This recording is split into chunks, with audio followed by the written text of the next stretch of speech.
Jyoti. Welcome to Biolink. So today's topic is difference between breathing and respiration. तो आज हम breathing versus respiration पढ़ने वाले हैं. ये बहुत ही important topic है. बच्चों को पता ही नहीं होता है कि breathing और respiration क्या है. बच्चों को लगता है breathing और respiration का मतलब एक ही होता है, but ऐसा नहीं है. breathing और respiration दोनों अलग अलग processes हैं, इनमें difference है. आज हम उनको देखेंगे और ये जो confusion है breathing और respiration को लेकर उसको clear करेंगे. सबसे पहले बात करें ब्रीथिंग की, तो breathing is a mechanical process in which fresh air is sent to the lungs while removing carbon dioxide from the body by muscular movement. इसका क्या मीन्स है? ब्रीथिंग क्या है? ब्रीथिंग एक मैकेनिकल प्रोसेस है. ठीक है, इसमें क्या होता है, फ्रेश एयर जाती है लंग्स में, और लंग्स में क्या होते हैं हमें पता है, एल्वियोलाई प्रेजेंट होती है लंग्स में, जो कि रिस्पॉन्सिबल होती है एक्सचेंज ऑफ गैसेस के लिए. ओके, तो जो फ्रेश एयर होती है, हम डायरेक्टली जो है एयर में से हम डायरेक्टली ऑक्सीजन इंटेक नहीं कर रहे हैं. पहली ये कंफ्यूजन आप दूर कर लो. हमें पता है कि हम ऑक्सीजन लेते हैं और CO2 रिलीज करते हैं. ह्यूमन बॉडी इस तरीके से जो है ऑक्सीजन इंटेक कर रही है, लेकिन वो ऑक्सीजन इंटेक नहीं करते. हम क्या करते हैं, हम एयर को इंटेक कर रहे हैं. ओके, हम हमारे नोज में कोई फिल्टर चैम्बर नहीं लगा हुआ है कि हमने जो है एयर को डायरेक्ट फिल्टर कर लेते हैं. हम ऐसा नहीं है. हमारी जो एयर होती है वो फिल्टर कहाँ होती है, वो लंग्स में होती है. और लंग्स में क्या प्रेजेंट होते हैं, लंग्स में प्रेजेंट होते हैं एल्वियोली. ओके, उनकी हेल्प से. तो ब्रीथिंग क्या है? ब्रीथिंग एक मैकेनिकल प्रोसेस है जिसमें क्या होता है, फ्रेश एयर जो है वो हमारे लंग्स में जाती है. किसकी हेल्प से? By the nose. ठीक है ना, with the help of nose. और वहां पर जब वो लंग्स में पहुंचती है तो वहां पर जो है एक्सचेंज ऑफ गैसेस होती है. ओके, तो उस एयर में से जो है हमारे जो एल्वियोलाई उस एयर में से ऑक्सीजन को ले लेती है और ऑक्सीजन को आपके सारे बॉडी ऑर्गन, बॉडी के हर एक पार्ट में पहुंचा देती है. और वहां से क्या लेके आती है, हर एक सेल से CO2 लेके आती है. और हमारी बॉडी से फिर CO2 जो है वो रिमूव हो जाती है फ्रॉम द बॉडी. कैसे? By muscular movement. Muscular movement के हेल्प से. तो जो सिंपल है, इनहेलेशन एंड एक्सहेलेशन. ओके, तो आप ये जो इनहेलेशन कर रहे हो, inhalation of air and exhalation of CO2, जो आप इनहेल कर रहे हो ना, ब्रीथ कर रहे हो, that is simply means breathing. ये ब्रीथिंग होता है. Okay, but on the other hand अगर हम रेस्पिरेशन की बात करें, respiration is a cellular process. Respiration क्या है? रेस्पिरेशन एक सेल्यूलर प्रोसेस है, मींस एक सेल की प्रोसेस है, in which simple organic compounds like glucose एक simple organic compound है, are oxidized in order to liberate का means होता है release, निकलना. क्या निकलेगा? chemical energy in the form of ATP. तो रेस्पिरेशन क्या होता है? रेस्पिरेशन एक सेलुलर प्रोसेस है. इसमें क्या होता है कि सेल के अंदर होते हैं रेस्पिरेशन में से. तो रेस्पिरेशन एक सेलुलर प्रोसेस है. इसमें जो सिंपल ऑर्गेनिक कंपाउंड है, ग्लूकोज की हम बात करें, ग्लूकोज का क्या हो जाता है, ग्लूकोज ऑक्सीडाइज हो जाता है, मींस वो ऑक्सीजन के साथ कंबाइन हो जाता है और फिर वो क्या करता है, केमिकल एनर्जी बनाता है, उसको जो है रिलीज करता है. और किसकी फॉर्म में? एटीपी की फॉर्म में. हमें पता है जो एनर्जी रिलीज होती है हमारी बॉडी में, जो एनर्जी बनती है, उसको हम डायरेक्ट यूज नहीं कर सकते. उसको हमें एक यूजेबल फॉर्म में चेंज करना पड़ेगा. तो हमारी बॉडी एनर्जी जो लेती है उसकी यूजेबल फॉर्म क्या है? That is ATP. एटीपी की फुल फॉर्म क्या होती है? एडिनोसाइन. एटीपी की फुल फॉर्म क्या होती है? एडिनोसाइन, टी से आ गया try phosphate, adenosine try phosphate. Okay, तो ट्राई मींस होता है 3, मींस एडिनोसाइन के साथ क्या है, 3 फॉस्फेट ग्रुप है. और ये जो फॉर्म है एनर्जी की, ATP, this is a usable form. हमारी बॉडी को ये फॉर्म चाहिए होती है और इसी एटीपी को हम यूज करते हैं और अपने जो भी डेली एक्टिविटीज है वो सारे काम हम कर पाते हैं. क्योंकि मेन मोटिव क्या है, आप फूड खा रहे हो तो उसका मेन रीजन क्या होता है, हमें क्या चाहिए होती है, एनर्जी चाहिए होती है. तो बिल्कुल इस तरीके से होता है. तो ब्रीथिंग क्या है? Breathing is a biophysical process. Breathing एक बायोफिजिकल प्रोसेस है. बायो क्यों लिखा है? क्योंकि भाई एक लिविंग ऑर्गेनिज्म में तो ये प्रोसेस हो रही है. और फिजिकल क्या है? क्योंकि इसमें फिजिकल एक्टिविटी हो रही है. कोई केमिकल्स इसमें रिक्वायर्ड नहीं है, कोई केमिकल यूज नहीं हो रहा है कि आपने कोई केमिकल सब्सटेंस यूज करे हो. ठीक है, ये एक सिंपल बायोफिजिकल प्रोसेस है. On the other hand respiration की बात करें, respiration is a bio chemical process. ये कैसी प्रोसेस है? बायोकेमिकल. बायो क्यों है? क्योंकि लिविंग बॉडी में हो रही है, रेस्पिरेशन भी लिविंग ऑर्गेनिज्म में हो रहा है.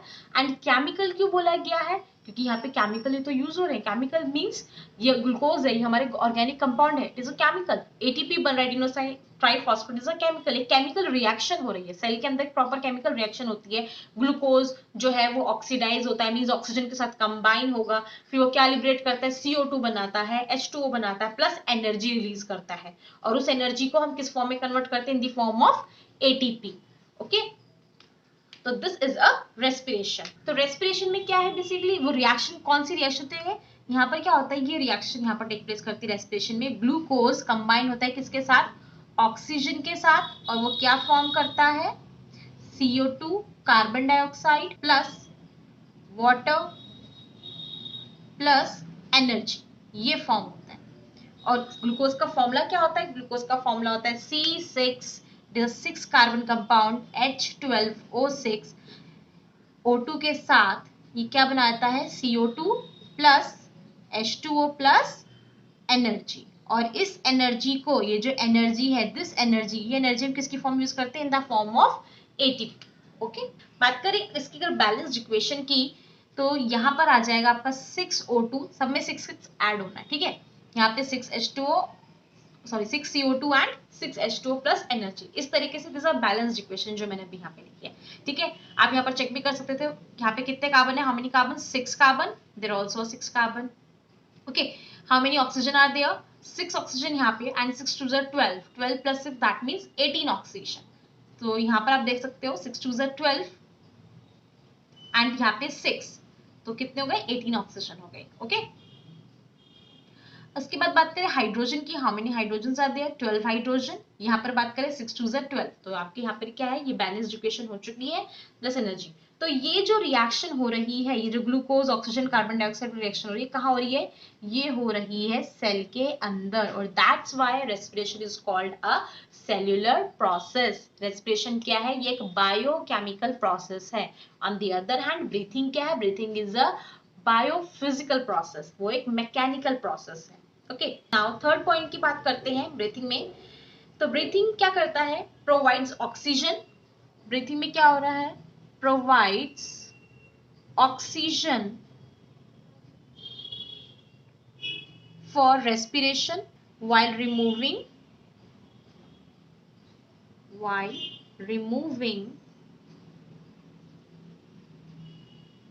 Carbon dioxide. तो ब्रीथिंग में क्या हो रहा है, ब्रीथिंग में provide oxygen for respiration while removing carbon dioxide. यहाँ इस पॉइंट पर हम देखें तो ब्रीथिंग प्रोसेस की हेल्प से ही तो क्या हो रहा है, एयर अंदर जा रही है और लंग्स में फिल्टर हो रही है, और फिल्टर होने के बाद उस एयर में से ऑक्सीजन को टेक आउट कर रहे हैं, ऑक्सीजन को निकाल रही है बॉडी। ओके ना, तो लंग्स क्या कर रहे हैं, जो एल्वेलाई प्रेजेंट होते हैं लंग्स के अंदर, लंग्स के अंदर जो है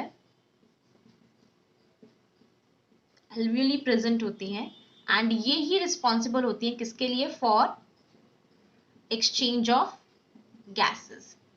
ओके, तो ये एल्वियोली क्या करती हैं, जो एयर अंदर जाती है लंग्स के, जब वो एल्वियोलाई में पहुंचती है, तो ये एल्वियोलाई क्या करती हैं, उस एयर में से ऑक्सीजन को ले लेते हैं, और जो बाकी अनदर वेस्ट सब्सटेंसेस जैसे कि CO2 हो गया, उसको रिमूव करवा देते हैं, बॉडी से बाहर करवा देते हैं with the help of nose. Okay ना, लंग्स से फिर वापस से प्रोसेस वापस हो जाती है, और नोज के थ्रू जो CO2 बाहर रिलीज हो जाती है। तो रेस्पिरेशन की बेसिक नीड क्या है, अगर सेलुलर प्रोसेस यानी रेस्पिरेशन होना है, तो हमें उसके लिए बेसिक क्या चाहिए, ऑक्सीजन चाहिए। और इस ऑक्सीजन की रिक्वायरमेंट को कौन फुलफिल करा, that is a breathing. Breathing process से तो फुलफिल कर रही है, तो हम बोल सकते हैं ब्रीथिंग क्या कर रही है, breathing provides oxygen for respiration. Breathing जो है, ब्रीथिंग प्रोसेस में क्या होता है, ऑक्सीजन प्रोवाइड कराई जाती है ताकि रेस्पिरेशन हो सके, while रिमूविंग कार्बन डाइऑक्साइड। और क्या रिमूव होता है, CO2 रिमूव होता है। ओके, बात करें रेस्पिरेशन में, तो रेस्पिरेशन में क्या हो रहा होता है, रेस्पिरेशन में होता है एनर्जी इज रिलीज्ड।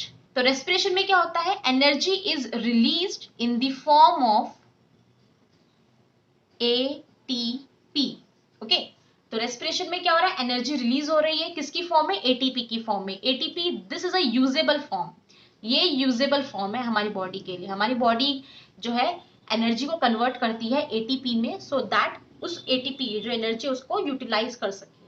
तो फोर्थ पॉइंट की बात करें, तो ब्रीथिंग जो है, breathing can be observed in animals and some of the arthropods. Breathing जो है आपको जितने भी एनिमल्स उन सब में देखने को मिलेगा और कुछ आर्थ्रोपोड्स में भी देखने को मिलेगा। ओके, रेस्पिरेशन की बात करें तो रेस्पिरेशन जो है ये हमें ऑब्जर्व देखने को मिलेगा सारे लिविंग ऑर्गेनिज्म में, मतलब अर्थ में जितने भी लिविंग ऑर्गेनिज्म है सब में रेस्पिरेशन होगा। क्यों? क्योंकि भाई सबको क्या चाहिए, सबको किस चीज की जरूरत है, एनर्जी की। और एनर्जी कैसे बनती है, रेस्पिरेशन प्रोसेस से। ओके, बात करें ब्रीथिंग की तो ब्रीथिंग जरूरी नहीं है कि हर किसी को जो है ब्रीथिंग के लिए जो है ऑक्सीजन ही वो इनटेक करे। कुछ ऐसे ऑर्गेनिज्म भी होते हैं जो एनारोबिक ऑर्गेनिज्म होते हैं, ठीक है ना। इन एनारोबिक ऑर्गेनिज्म को ऑक्सीजन की रिक्वायरमेंट नहीं होती है, ये विदाउट ऑक्सीजन जो है सरवाइव करते हैं। तो इनके लेकिन इनके अंदर भी क्या होती है, एनर्जी फॉर्म होती है। इनके अंदर जो है रेस्पिरेशन होता है, तब भी रेस्पिरेशन होता है। In the absence of oxygen भी इनके अंदर क्या हो रहा है, रेस्पिरेशन हो पाता है। तो ब्रीथिंग के लिए हम बोले तो ब्रीथिंग जो है वो हमें एनिमल्स में देखने को मिलती है और कुछ आर्थ्रोपोड्स में देखने को मिलेगी। लेकिन रेस्पिरेशन तो जितने भी एनिमल्स हैं इस अर्थ पे, चाहे वो बैक्टीरिया हो, ठीक है, चाहे वो वायरसेस हो, चाहे कितने भी एनिमल्स हो, जो भी एनिमल्स है सबके साथ उन सब में रेस्पिरेशन हमें देखने को मिलेगा, सबको एनर्जी की जरूरत होती है। ओके, आर्थ्रोपोड्स क्या होते हैं तो देखो, आर्थ्रोपोड्स जो है हमें पता है जितने आर्थ्रोपोड की खासियत है, आर्थ्रोपोड क्या है, ये लार्जेस्ट फाइलम है। तो आर्थ्रोपोड्स की बात करें तो आर्थ्रोपोड्स क्या है, ये लार्जेस्ट फाइलम है। जितने भी इंसेक्ट्स होते हैं वो किस में आते हैं, आर्थ्रोपोड्स में आते हैं। कैसे इंसेक्ट, जिनके जॉइंटेड लेग्स होते हैं। तो ये सब हम डाइवर्सिटी चैप्टर में जब आएंगे तब इसको डिटेल में पढ़ेंगे। तो ब्रीथिंग का फोर्थ पॉइंट सब क्लियर हुआ। फोर्थ पॉइंट में क्या है, ये ऑब्जर्व होता है कुछ एनिमल्स में और कुछ आर्थ्रोपोड्स में भी देखने को मिली है ब्रीथिंग। बट रेस्पिरेशन की बात करें तो रेस्पिरेशन तो जितने भी लिविंग ऑर्गेनिज्म है अर्थ पे, चाहे वो इनवर्टिब्रेट्स हो, वर्टिब्रेट हो, चाहे वो लोअर ऑर्गेनिज्म हो, चाहे वो हायर ऑर्गेनिज्म हो, सब में देखने को। फिफ्थ पॉइंट की बात करते हैं, breathing occurs by diffusion. Breathing कैसे होता है, breathing occurs by diffusion. Respiration की बात करें तो रेस्पिरेशन कैसे होता है, अकर्स बाय ऑक्सीडेशन। तो ब्रीथिंग क्या है, ब्रीथिंग जो प्रोसेस है वो कैसे हो पाती है, बाय डिफ्यूजन, सिंपल डिफ्यूजन होता है इसमें। और रेस्पिरेशन में क्या होता है, ऑक्सीडेशन होता है। ये हम पढ़ ही रहते थे देर से, ऑक्सीडेशन होता है कि ग्लूकोज के साथ क्या हो जाता है, ऑक्सीजन कंबाइन हो जाता है, that means oxidation. Okay, diffusion की बात करें तो डिफ्यूजन क्या होता है, सिंपली एक्सचेंज होना गैसेस का from higher concentration to lower concentration, उसको हम क्या बोलते हैं, डिफ्यूजन बोलते हैं। इसको थोड़ा समझ लेते हैं, डिफ्यूजन क्या है, exchange of gases from higher concentration lower concentration। इसको एग्जाम्पल से समझ लेते हैं। Suppose this is a cell, okay, ये है हो गया हमारा सेल, हम सेल की बात कर रहे हैं यहाँ पर। और ये जो बाहर है वो हमारा हो गया एनवायरमेंट। ओके, ये क्या है, ये है हमारा सेल और ये हो गया आउटसाइड का एनवायरमेंट, सेल के बाहर का एनवायरमेंट। हम एज्यूम कर लेते हैं सेल के अंदर, तो हम सपोज कर लेते हैं सेल के अंदर क्या है, ऑक्सीजन का लेवल क्या है, लो है। ओके, सेल के अंदर ऑक्सीजन क्या है, लो है। एनवायरमेंट की बात करें, एनवायरमेंट में क्या है, ऑक्सीजन का लेवल हाई है। ओके, तो डिफ्यूजन क्या होता है, एक्सचेंज ऑफ गैसेस, गैसेस का एक्सचेंज होना, कहां से, फ्रॉम हायर कंसेंट्रेशन से लोअर कंसेंट्रेशन की तरफ, means high to low. Cell के अंदर ऑक्सीजन का कंसेंट्रेशन क्या है, कम है, और इन्वायरमेंट में ऑक्सीजन बहुत ज्यादा है। तो क्या होगा, ऑक्सीजन जो है वो बाहर इन्वायरमेंट से जो है सेल के अंदर एंटर करना शुरू कर देगी, सो दैट कि वो जो सेल के अंदर जो ऑक्सीजन की क्वांटिटी जो लो है उसको क्या कर सके, कवर अप कर सके, उसको जो है वो फिल कर सके। ओके, तो ऑक्सीजन क्या करेगा, इन्वायरमेंट से मूव होगा कहाँ, इनसाइड द सेल। तो means higher concentration to lower concentration oxygen का मूवमेंट हो गया। तो दिस इज अ ब्रीथिंग, ठीक है ना। तो ब्रीथिंग में क्या होता है, ये डिफ्यूजन होता है, इसको हम डिफ्यूजन बोलते हैं। जो एक्सचेंज ऑफ गैसेस होती है वो कैसे होती है, higher concentration to lower concentration. Suppose अगर इनसाइड, ठीक है ना, हमारी बॉडी के अंदर अगर ऑक्सीजन ज्यादा हो गई तो ऑक्सीजन, ओके, तो इस तरीके से होता है ब्रीथिंग। सिक्स्थ स्टेप की बात करते हैं। इन सिक्स्थ स्टेप ब्रीथिंग क्या है, breathing is a voluntary action. Breathing is a voluntary action and respiration is an involuntary. Respiration is an involuntary action. अब वॉलेंट्री एक्शन और इनवॉलेंट्री एक्शंस क्या है, इसको एक बार थोड़ा सा समझ लेते हैं। वॉलेंट्री एक्शंस वो एक्शन होते हैं जो हमारे कंट्रोल में होते हैं, which is in are under control, है ना, ये मेरे कंट्रोल के अंदर, हम बोलते हैं ना ये सारा स्कूल मेरे कंट्रोल के अंदर है, बच्चे मेरे कंट्रोल के अंदर में। तो वॉलेंट्री एक्शंस ऐसे एक्शंस होते हैं जो अंडर कंट्रोल होते हैं, जिन एक्शंस पर आप क्या कर सकते हो, कंट्रोल कर सकते हो, ठीक है। लेकिन इनवॉलेंट्री एक्शंस कैसे होते हैं, जिन पे आप कंट्रोल नहीं कर सकते, ठीक है, ये आप इनको कंट्रोल नहीं कर सकते, it is not under control. अब इसको थोड़ा सा और समझ लेते हैं, वॉलेंट्री एक्शंस होता क्या है सही से, जिसको आप कंट्रोल कर सकते हैं। फॉर एग्जाम्पल मैं भी बोल रही हूँ, तो मेरा जब मन करेगा मैं तभी बोलूंगी, जब मन नहीं करेगा तो मैं रुक जाऊंगी। अब ऐसा तो नहीं है कि मेरी बॉडी थक चुकी है और मेरा मन नहीं कर रहा है बोलने का, लेकिन मेरे जो माउथ है वो अपने आप चलता रहे, ऐसा तो नहीं होता, ठीक है। आप कोई काम कर रहे हो, आप लिख रहे हो अपने हाथों से, ठीक है, आपका हाथ जब आपको लगेगा कि थक गए, अब मेरा मन नहीं कर रहा लिखने का या आपका मूड नहीं है लिखने का, तो आप क्या करोगे, अपने हाथ को रोक दोगे, ठीक है ना, आप पेन छोड़ दोगे और आराम से बैठ जाओगे। अब ऐसा तो है नहीं कि हाथ आपके कंट्रोल में नहीं कि वो लिखता चला जाएगा, आपका माइंड कह रहा है मुझे लिखना नहीं और वो लिखता चला जाए, ऐसा नहीं होता। तो जो फंक्शंस है ना ये आपके कंट्रोल में, जो आपका मूवमेंट है बॉडी का, ओके, तो ये सारे एक्शन क्या है, वो वॉलंटरी एक्शंस है जो आपके कंट्रोल में है। लेकिन अगर हम बात करें इनवॉलंटरी एक्शंस की, तो for example blinking of eyes, आप पलके झपकाते हो, आंखें झपकाते हो, क्या वो आपके कंट्रोल में नहीं ना, आपको पता ही नहीं, आप उसको कंट्रोल भी करना चाहोगे ना, तो अल्टीमेटली ना आप फाइनली क्या हो जाएगा, आपकी ब्लिंकिंग ऑफ आईज होगी, ठीक है ना, आपके पलके झपकेंगी, क्यों, क्योंकि ये इनवॉलंटरी एक्शंस है, ये आपके अंडर कंट्रोल में नहीं है, ठीक है। अब मैं बोलूं ब्रीथिंग वॉलंटरी एक्शन कैसे है, आप सांस रोक सकते हो ना, कभी कभी हम बचपन में करते थे, हम दोस्तों के साथ शर्त लगाते थे, चलो सांस रोक के दिखाते, कोई 5 मिनट रोकता था, कोई 1 मिनट 2 मिनट ऐसे रोकते थे। तो आप क्या कर रहे थे, आप बस अपने नोज को बंद करो, मींस जो ये नॉस्ट्रल की ओपनिंग है आप उसको क्लोज कर देते थे, सो दैट की जो बाहर का एटमॉस्फेयर की जो एयर आपकी बॉडी के अंदर जा रही है आप उसकी सप्लाई को रोक देते थे, दैट इज अ ब्रीथिंग। ये ब्रीथिंग प्रोसेस है, ये रेस्पिरेशन नहीं है, आपने ब्रीथिंग को स्टॉप किया, तो ब्रीथिंग तो क्या है, वॉलंटरी एक्शन है। लेकिन रेस्पिरेशन में क्या हो रहा है, रेस्पिरेशन में ग्लूकोज का ऑक्सीडेशन होता है और एनर्जी रिलीज होती है। अब आपको पता चल रहा है कि आपकी बॉडी के अंदर ऑक्सीजन जा रही है और वैसे एनर्जी बन रही है, आपको कुछ पता ही नहीं कि अंदर क्या क्या प्रोसेसेस हो रहे हैं, तो ये इनवॉलंटरी एक्शंस है, आपके कंट्रोल में नहीं है, ठीक है। अच्छा, जब आप सांस रोक लेते हो, है ना, आप अपने नोज को बंद करके सांस रोक लेते हो, उस टाइम पर भी आपका हार्ट क्या कर रहा होता है, बीट कर रहा होता है, तो जो आप अपने दिल की धड़कनें नहीं रोक सकते, तो ये जो हार्ट बीट है वो भी क्या है, एक इनवॉलंटरी एक्शंस है, ओके। तो अब क्लियर हुआ ब्रीथिंग क्या है, ब्रीथिंग एक वॉलंटरी एक्शन में आता है, एंड रेस्पिरेशन क्या है, respiration is an involuntary action. Now move on to 7th step की बात करें, breathing is a extra cellular process. Breathing कैसी प्रोसेस है, एक्स्ट्रा सेल्यूलर प्रोसेस है, और रेस्पिरेशन क्या है, intra cellular process. Means breathing extra means outside the cell, तो ब्रीथिंग जो होती है ये कैसी प्रोसेस है, एक्स्ट्रा सेलुलर प्रोसेस है, ये आउटसाइड द सेल होती है। इंट्रा सेलुलर क्या है, ये सेल के अंदर होती है, within the cell, intra cellular process. तो रेस्पिरेशन जो है वो विद इन द सेल, यानी कि सेल के अंदर होता है प्रॉपर रेस्पिरेशन, मतलब ग्लूकोज यहीं पे आपका बनेगा और यहीं पे ऑक्सीडेशन रिएक्शन सारी होंगी, तो इससे सेल के अंदर हो रही है, तो रेस्पिरेशन क्या हो गया, इंट्रा सेलुलर प्रोसेस, ब्रीथिंग क्या है, extra cellular process. 8th point की बात करते हैं, तो ब्रीथिंग क्या है, ब्रीथिंग अकर्स, या आप बोल सकते हो breathing is simply inhalation and exhalation. तो ब्रीथिंग क्या है, ब्रीथिंग अकर्स इनहेलेशन,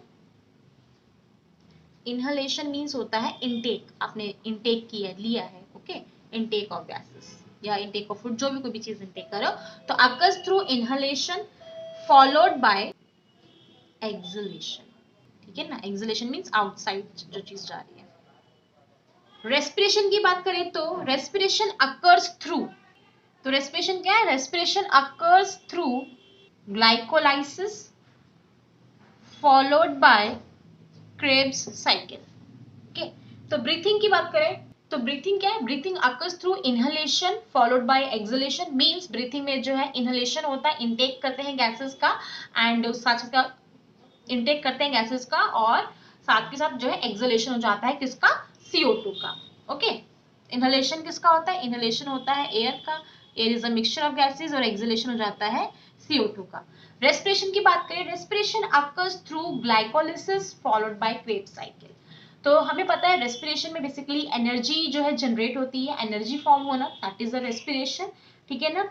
आपके कोई भी ऑर्गेनिक कंपाउंड है, उनका ऑक्सीडाइज होना और उससे एनर्जी रिलीज होना, यानी एनर्जी लिबरेट होना, एनर्जी बनना, basically that is the respiration. तो ग्लाइकोलिसिस क्या होता है? ग्लाइकोलिसिस सिंपली ग्लूकोज का ब्रेकडाउन होना, ब्रेकडाउन ऑफ ग्लूकोज। ओके, आपका जो ग्लूकोज है, जो ग्लूकोज बॉडी में बनता है, जब वो टूटता है, ओके, तो एनर्जी रिलीज होती है and this is called glycolysis. और फिर ग्लाइकोलिसिस के बाद जो है, इसी के साथ साथ जब ये ब्रेकडाउन हो जाता है, पूरी प्रोसेस आती है ग्लाइकोलिसिस की, तो ग्लाइकोलिसिस के बाद फिर क्रेब्स साइकिल यूज हो जाती है।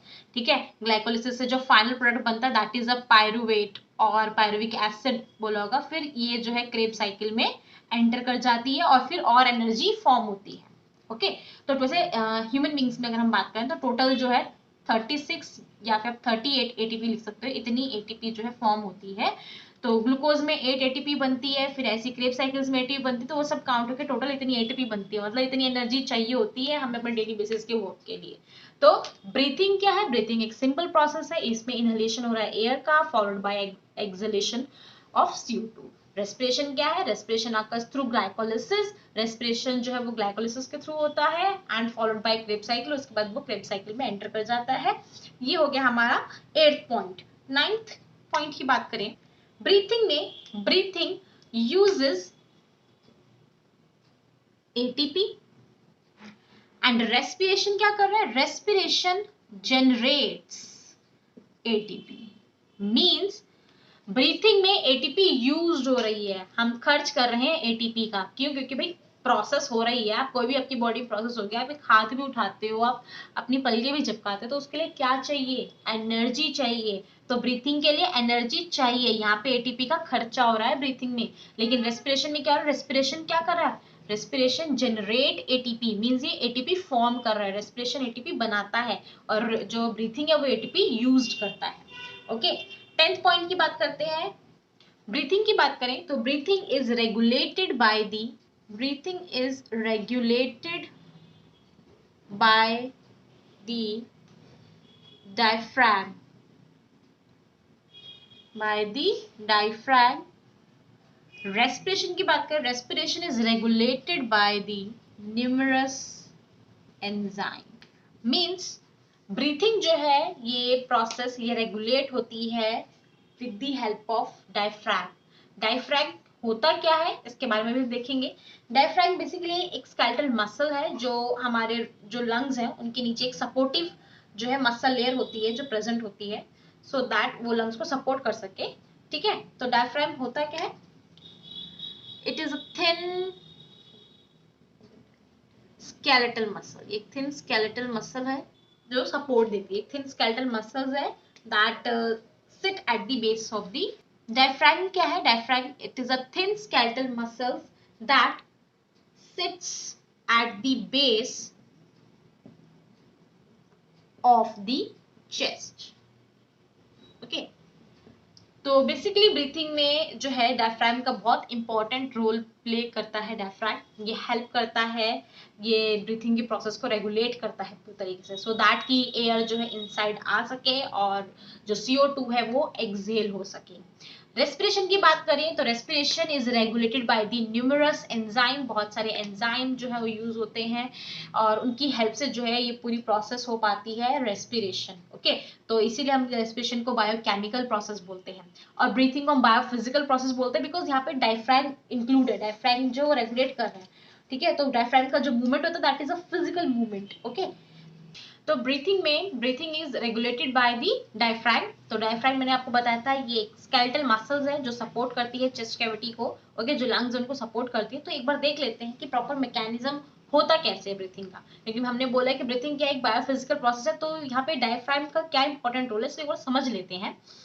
तो ये जो मैंने यहाँ पे डायग्राम बनाया है, यहाँ पर ब्रीथिंग इन हो रहा है और इधर पर ब्रीथिंग आउट हो रहा है। ओके, तो यहाँ पर जब एयर इनसाइड जाएगी, एयर जब मूव करेगी अंदर जाएगी बॉडी के, तो क्या होगा? लंग्स पे पहुंचेगी। तो देखो लंग्स में जब पहुंचती है तो ये जो रिब केज है this is a rib cage, और ये जो ब्लू से मैंने शो किया दिस इज डायफ्रैम जो सपोर्ट कर रही है लंग्स को। ओके ना? ओके, तो यहाँ पर क्या होगा? जैसे ही एयर अंदर एंटर करेगी तो जो रिब केज है वो क्या होगी? वो आउटवर्ड की तरफ मूव होगी, ऐसे बाहर की तरफ जाएगी, आउटवर्ड की तरफ। और जो डायफ्रैम है वो क्या होगा, नीचे की तरफ आएगा, मूव्स डाउनवर्ड। मैंने डाउनवर्ड लिखा है ना, तो डायफ्राम जो है वो नीचे की तरफ मूव करेगा, प्लस रिब केज जो है वो आउटवर्ड की तरफ मूव करेगी, सो दैट जितनी भी एयर, जितनी ज्यादा हो सके उतनी एयर जो है वो बॉडी के अंदर जा सके, उसके अंदर इनटेक हो सके, ठीक है ना, मतलब बॉडी ज्यादा से ज्यादा एयर ले पाए। तो ये जो ये एक सपोज आपने इस लंग्स को ना ऐसे इमेजिन कर लो, ये एक बलून टाइप है, ठीक है ना, आपने इसको जो है ये काफी ज्यादा से बड़ा चैम्बर जो हो चुका है, ये फूल गया है बिल्कुल अच्छे से, सो दैट की ज्यादा से ज्यादा चीजें जो इसके अंदर मटेरियल आ सके। ओके, तो बिल्कुल ऐसा ही होता है बॉडी में, जैसे एयर एंटर करती है तो ये जो रिब केज है ये आउटवर्ड बाहर की तरफ मूव करते हैं, डायफ्राम नीचे की तरफ चलाता है, सो दैट की काफी ज्यादा स्पेस बन जाए और ज्यादा से ज्यादा एयर क्या कर सके, एंटर कर सके। तो जब हम, तो ये होता है ब्रीथिंग इन, इसको हम बोलते हैं ब्रीथिंग इन। तो ब्रीथिंग इन में क्या हो रहा है, जो चेस्ट कैविटी है, ब्रीथिंग इन में क्या हो रहा है, चेस्ट कैविटी क्या होती है, बिगर हो जाती है, बिगर चेस्ट कैविटी। ओके, और वो क्या करती है, एयर को ले लेती है, एयर को इनटेक कर लेती है। ऑन दी अदर हैंड हम एयर आउट की बात करें तो आउट जब मतलब मीन CO2 जब रिलीज होती है तब क्या होता है, जो डायफ्राम था जो हमारा डाउनवर्ड की तरफ मूव था वो कहाँ चला जाएगा, ऊपर की तरफ, अपवर्ड की तरफ मूव हो जाएगा, प्लस जो रिब केज है वो अंदर की तरफ आएगी, इनसाइड। ओके, रिब केज जो है वो इनसाइड की तरफ मूव करेगी इस तरीके से। इसमें क्या था, रिबकेज बाहर की तरफ मूव कर रही थी, आउटवर्ड डायरेक्शन में जा रही थी। इस केस में क्या होगा, एयर आउट की तरफ, एयर जो वो इनवर्ड की तरफ सॉरी, तो इस केस में क्या होगा, डायफ्राम के ब्रीथिंग आउट में जो रिबकेज है वो इनवर्ड की तरफ मूव करेगी, प्लस डायफ्राम जो है वो क्या करेगा, अपवर्ड की तरफ मूव करेगा। तो यहाँ पर अगर हम स्पेस देखिए चेस्ट कैविटी का, तो स्पेस काफी कम है as compare to this space. तो ये क्या हो रहा है, ये स्पेस रिड्यूस करें सो दैट कि जितना हो सके CO2 मैक्सिमम CO2 जो है वो बाहर चली जाए। ओके, तो देखो एक चीज समझ लेते हैं, ब्रीथिंग और रेस्पिरेशन में कभी भी कंप्लीट जो है CO2 आपकी बॉडी से बाहर नहीं होती है, कुछ अमाउंट ही CO2 का रहता है, बाहर जाता है, और कुछ अमाउंट जो बॉडी के अंदर रह जाता है, सो दैट वो बैलेंस बनाए रखे बॉडी को, ठीक है ना, एक बैलेंस स्टेट में रखे, तो सारी CO2 बाहर नहीं जाती है। तो इस तरीके से कोशिश करते हैं ज्यादा से ज्यादा अमाउंट जो CO2 का बाहर चला जाए। तो इस तरीके से जो है रिबकेज क्या करती है, वो इनवर्ड की तरफ मूव करती है, डायफ्राम जो है ये जो एक मस्कुलर स्केलेटल मसल है वो अपवर्ड की तरफ मूव करती है, और इसकी हेल्प से क्या होता है, ब्रीथिंग आउट जाता है। तो इस केस में चेस्ट कैविटी क्या जाती है, chest cavity is smaller in breathing out. तो इस तरीके से जो है डायफ्राम जो है वो फंक्शन करता है, काम करता है, ठीक है। आप अगर आप अभी भी इसमें कंफ्यूज हो तो आप इस तरीके से समझ सकते हो, सपोज आपके घर के बाहर आगे मीन्स, तो आप ऐसे समझ सकते हो कि आइसक्रीम का एक बहुत बड़ा सा ट्रक आया, ठीक है, तो आप जितनी चाहो उतनी ले सकते हो, फ्री है सबके लिए। तो आप क्या करोगे, जितना बड़े से बड़ा आपके घर में बर्तन होगा आप उसको लेकर जाओगे ताकि आप ज्यादा से ज्यादा ले सको। तो वही केस होता है, एयर इन हो जाए ताकि हम ज्यादा से ज्यादा स्पेस ले सके। बॉडी क्या करती है, वो ज्यादा से ज्यादा स्पेस बनाती है सो दैट ज्यादा से ज्यादा एयर अंदर आ जाए। ओके, और जो जब रिलीज करने की बारी आती है तो वो क्या करते हैं, बहुत ही कम स्पेस देते हैं, मूव करते हैं, उसको धक्का दे रहे हैं, देखो डायफ्राम में ऊपर की तरफ मूव कर रहा है कि चलो निकलो बाहर। तो इस तरीके से क्या हो रहा है, तो रिब केज हो रही है वो इनवर्ड की तरफ मूव हो रही है, डायफ्राम जो है वो अपवर्ड की तरफ मूव हो रहा है, और एयर आउट हो रही है। तो ये जो प्रोसेस है this is called the mechanism breathing. इस तरीके से ब्रीथिंग का मैकेनिज्म होता है, और डायफ्राम जो है वो इस तरीके से जो है वो रेगुलेट करता है ब्रीथिंग को, and that's why breathing is a biophysical process and respiration is the biochemical process. That is it for today. If you like my video, please like, share and subscribe to my channel for more updates.